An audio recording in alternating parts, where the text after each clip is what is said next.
Hello বন্ধুরা, আমি বাইরে চলে এসেছি। বলেছিলাম একটু বের হব, কাজে যাব অক্ষয় তৃতীয়া উপলক্ষে। তো এই তো বাইরে বসে আছি, আমার বরের দোকানের সামনে দেখতে পাচ্ছ। গাড়ির জন্য অপেক্ষা করছি, গাড়ি আসলেই বেরিয়ে পড়ে। ঠিক আছে, চলো কোথায় যাচ্ছি, কী কী কিনবো আশা করি শেয়ার করতে পারবো যতটা পারি।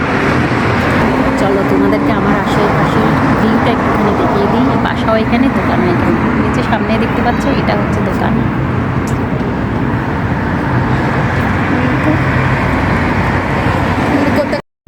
চলে আসলাম গ্র্যান্ড হাইপার মার্কেটে।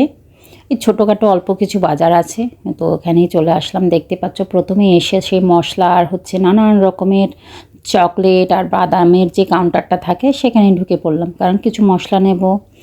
ঘরের জন্য বাদাম কিশমিশ এগুলো দরকার হয়, পুজোতেও দিই আর রান্নাবান্নাতেও দরকার হয়। আর দেখে বেশ ভালো লাগে বলো এই জিনিসগুলো। এখানে চাল ডাল বাদাম মশলা সব কিছুই আছে। তো অল্প অল্প করে সবটা নিয়েছি আর কি, যতটুকু আমার দরকার ছিল।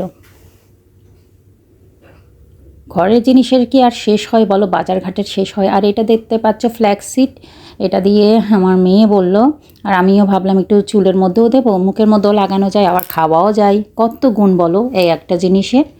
আর ঢুকে পড়লাম, টুকিটাকি যা বাজার আসে সব কিছু দেখবো, দেখে দেখে করে নেব। এই যে সবজি কাউন্টারে চলে আসলাম। এখান থেকে সবজিটা কমই নেওয়া হয়, এখান থেকে যে জরুরি জিনিসগুলো সেগুলো নেওয়া হয়। এখানে সজনে ডাঁটা থেকে শুরু করে লঙ্কা থেকে শুরু করে নানান রকমের সবজি থেকে শুরু করে কী নেই বলো, সবটাই আছে। বাস এখানে ঢুকবো আর নেব। তো আমাদের যা যা দরকার ছিল আমরা তাই নিয়েছি। ক্যাপসিকামটা সবসময় রাখার চেষ্টা করি, ওটা দিয়ে নানান রকমের সবজিতে দেওয়া হয়, টিফিনের মধ্যে দেওয়া হয়। আর এই যে দেখতে পাচ্ছ এই যে ছোট ছোট পেঁয়াজগুলা, এগুলো নাকি মাংস রান্না করার সময় দিলে খুব ভালো হয়। আর এগুলো কিন্তু খুব ঝাল দেখতে পেয়েছি, আমি নিইনি অবশ্য, কিন্তু তোমাদেরকে একটুখানি দেখালাম আর কি। খুবই জাল দিলে নাকি খুবই টেস্ট হয়। আর আমার বর দেখতে কি বলো তো, সেই কাঁচা হলুদগুলো দেখছে। হলুদ দেখেছো, এটা দিয়ে আমি ফেসিয়াল করবো। বর্দ করাবো, আমিও করবো কাঁচা হলুদ দিয়ে। কেমন হবে বলো, জানাবে কিন্তু।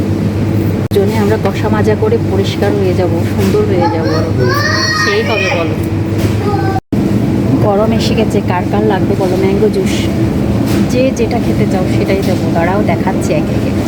এই দেখো অ্যাপেলের, স্ট্রবেরি। এখন দেখতে পাচ্ছ চলে এসেছি আমি রেডিমেড যে টিফিনগুলো বা স্ন্যাক্স আইটেমগুলো থাকে, nugget French fry burger samosa, ওই জিনিসগুলো নিচ্ছিলাম। এগুলো থাকলে বাসার মধ্যে বের করে করে ছেলে মেয়েকে একটুখানি ভেজে দেওয়া যায় বা বানিয়ে দেওয়া যায়, তাইলে ওরা খুশি হয়ে যায়, সন্ধ্যার সময় একটু কিছু খেতে চাই। আর দেখতে পাচ্ছ আমি সুইস রোলের শিটটা নিয়েছি, সমোসার যে শিটটা আছে ওটা নিয়েছি। এগুলো আমি যদি পুর তৈরি করে যদি এগুলো বানিয়ে রাখি, এবার বের করব আর খাবো, ঝামেলায় থাকে না। আর এই যে দেখতে পাচ্ছ শুকনো লেবু, এগুলো আমরা তো খাই না শুকনো লেবু, কিন্তু এগুলো হচ্ছে ওমানিরা ভীষণ পছন্দ করে। ওরা যে কোনো রকম তরকারি রান্না করলে সেখানের মধ্যে এই শুকনো লেবুগুলো দিয়ে থাকে, ওদের নাকি খেতে ভীষণ ভালো লাগে। এমনকি বিরিয়ানি রান্না করলেও সেখানেও দেয়। ওরা তোমাদের জন্য এই ললিপপটা নিয়েছি আমি, ঠিক আছে, এটা তোমাদের জন্য অক্ষয় তৃতীয়া উপলক্ষে তোমাদের জন্য এই এত বড় ললিপপটা নিয়েছি। কে কে খাবে বলবে, হ্যাঁ। আচ্ছা, এগুলো হচ্ছে ললিপপ, কার কার প্রিয় বলবে, পাঠিয়ে দেব। আমার সবচাইতে বাজে অভ্যাস হচ্ছে এই যে জিনিস নেব না, কিন্তু দেখবো সব কিছুই দেখতে হবে আমাকে। আর এই যে বোলটা দেখতে পাচ্ছ ভীষণ ভালো লেগেছে, একদম ভিন্নধর্মী একটা ডিজাইনটা দেখো কি সুন্দর। কেমন লাগছে বলো তো ব্যাগটা, পার্টি ওয়্যারের একটা ব্যাগ, ভীষণ সুন্দর। দেখো কি সুন্দর ডিজাইনটা। এই যে দেখো আরেকটা, দুপাশে কি দারুণ কাজ। এই দেখো ব্লু, যাদের পছন্দ তাদের এই ব্যাগটা ভীষণ ভালো লাগে। সবচাইতে ছোট্ট ব্যাগ, সুন্দর না বলো, কি ভালো লাগছে দেখো, গোল্ডেনের উপর, এত কিউট। আজকে পুরোটাই তোমাদের শপিংয়ের ভিডিওটা আমি শেয়ার করলাম, যদিও আমি এখান থেকে রেডিমেড কিছুই নিইনি, কারণ এখানকার জিনিসগুলো তেমন একটা আমার ভালো লাগেনি। তারপরে ক্যামেরাবন্দি করে নিলাম। এগুলো বিশেষ করে ওমানিরাই পছন্দ করে থাকে বা পরে থাকে, আমার তেমন কিছু ভালো লাগেনি বলে আমি নিইনি। কত বড়, কত উঁচুতে, কী সুন্দর বলো ডেকোরেশনের জন্য। আমার সবচেয়ে প্রিয় জায়গা এইটা। জিনিসগুলো দেখলে এত ভালো লাগে, পুরো ঘর তুমি সাজিয়ে নিতে পারবে। দেখেছো কি সুন্দর না বলো? এই যে দেখো কি সুন্দর, দেখেছো কি সুন্দর এই গাছটা, বলো কি সুন্দর সুন্দর গাছ, দেখেছো সবখানে, দেখেছো প্রতিটা কর্নারে কর্নারে গাছ দিয়ে সাজানো।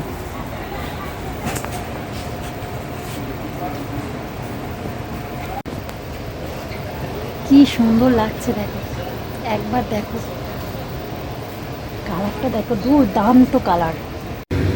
আচ্ছা বন্ধুরা, চলো তোমাদের সাথে একটা জিনিস শেয়ার করব।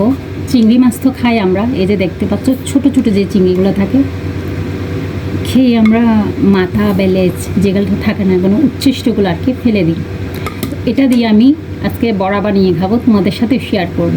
চলো তাহলে। আর আমি সবেমাত্র বাজার সাজার করে আসলাম, এখন ডাল বসিয়েছি, ভাত বসিয়েছি, আর হচ্ছে এটা পকোড়া করে খাবো আজকে, আর এটাই তোমাদের সাথে শেয়ার করব। এখন বাজে 11:30, বুঝতে পারো কতটা চাপের মধ্যে আছি, তার উপরে কোনো রান্না বান্না কিচ্ছু করে যায়নি, এজন্য আজকে একটু চাপ হয়ে গেছে। তো ভাবলাম ডাল আর পকোড়া করে খেয়ে নেব, গরম গরম ভাত জমে যাবে। তাহলে চলো আমি কিভাবে চিংড়ি মাছের এই মাথা ফাতাগুলো দিয়ে বড়া বানাচ্ছি, পকোড়া বানাচ্ছি তোমাদের সাথে শেয়ার করি। থাকবে কিন্তু, দেখবে তোমাদেরও ভালো লাগবে। আচ্ছা বন্ধুরা, বলো তো তোমরা কে কে চিংড়ি মাছের মাথা দিয়ে পকোড়া বানিয়ে খেয়েছো? আমাকে কিন্তু কমেন্ট করে জানাবে। বেশিরভাগ ক্ষেত্রে এগুলো আমি ফেলেই দিয়ে থাকি। আর সেই মাথাটা আমি খুব ভালোভাবে ধুয়ে তোমার পেস্ট বানিয়ে নিয়েছি মিক্সারে দিয়ে, আর সেই পেস্টটাতে দিয়ে দিচ্ছি এখন পেঁয়াজ কুচি দিলাম, লঙ্কা কুচি দিলাম, ধনেপাতা থাকলে বেশ করে ধনেপাতাও দিতে পারো, আমার কাছে ছিল না বলে আমি দিতে পারিনি। তারপর পরিমাণ মতো মশলাগুলো দিয়ে দেবো, নুন দিয়ে দেবো স্বাদ মতো। এরপরে এখানে দেবো আমি ময়দা, দেবো কর্নফ্লোর দেবো, বুঝেছো? ময়দা আর কর্নফ্লোর দুটো দিলে, চালের গুঁড়া থাকলেও দিতে পারো, দিলে একটুখানি ক্রিস্পিও হবে আর খেতেও ভালো হবে। বিশ্বাস করো এত সুন্দর হয়েছিল খেতে, কি বলবো।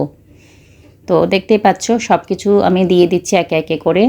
একটু আদা রসুনের পেস্ট থাকলে সেটাও দিতে পারো, যেহেতু এটা চিংড়ি মাছ, খেতে ভীষণ ভালো লাগবে পেস্টটা দিলে। ময়দা আর কর্নফ্লোর দুটোই দিয়েছি, আমি চালের গুঁড়ো দিইনি, দিয়ে খুব ভালোভাবে মেখে নেব। মেখে নিলেই দেখবে একটা সুন্দর একটা পেস্ট, মাখা মাখা টাইপের একটা পেস্ট তৈরি হয়ে যাবে, পকোড়া যেভাবে করি আর কি। তো তারপর তেলের মধ্যে ছাড়বে আর তুলে নেবে, এত সুন্দর হয়, এত সুন্দর স্মেল আসে। সত্যি আমি ডালের সাথে খেয়েছিলাম, এত ভালো লেগেছিল আর ভীষণ ভালো হয়েছিল। আজকের মতো ভিডিওটা আমি এখানেই এন্ড করছি। টাটা বাই বাই বন্ধুরা, তোমরা ভালো থেকো, সুস্থ থেকো, আবার দেখা হবে নতুন কোনো ভিডিওর সাথে।